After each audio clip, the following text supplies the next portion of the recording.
Je vais te proposer de comprendre les différences entre la nature masculine et la nature féminine pour pouvoir mieux interagir socialement avec les femmes ou les hommes, que tu sois intéressé par une personne du même sexe ou non. À travers une étude où l'on a exposé des bébés de 1 mois à des images, on a remarqué que les bébés de sexe féminin ont regardé plus longtemps les photos de personnes souriantes ou faisant la grimace que les bébés de sexe masculin. Cela prouve qu'il y a des différences dans notre manière de penser, même avant l'impact de la société. Les films Disney sont une caricature qui imprègne l'idée que les femmes ont besoin d'un homme pour être sauvées, ce qui a ancré dans la tête de nombreuses femmes qu'elles cherchent un homme gentil, doux et attentionné. Cependant, leur corps leur dicte également de trouver un homme avec qui elles pourront survivre et procréer.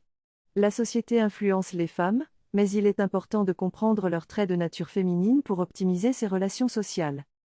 Je vais maintenant parler de la différence entre les critères de sélection des hommes et des femmes pour un partenaire potentiel. Pour les hommes, c'est assez simple, ils se demandent si elle leur plaît physiquement et intellectuellement. En revanche, les femmes ont une approche plus émotionnelle, car jusqu'à récemment, choisir un homme pour une aventure ou pour construire une vie était un investissement plus important pour elles, à la fois émotionnellement et physiquement. Ainsi, les critères de sélection des femmes sont beaucoup plus aiguisés, elles vont prêter attention à chaque petit détail pour savoir si elles se sentent en sécurité avec toi, si elles te font confiance et si elles se sentent soutenues. Sur le court terme, ce qui va jouer un rôle central, c'est l'émotion que tu vas leur procurer en ta présence. Ensuite, au-delà du physique, qui reste important au début, plus le temps va passer, plus elles vont porter attention à ta masculinité, ce trait de caractère qui leur procure un sentiment de sécurité et de stabilité. Pour savoir si je peux être un bon père, les femmes vont analyser si elles peuvent me faire confiance pour fonder une famille.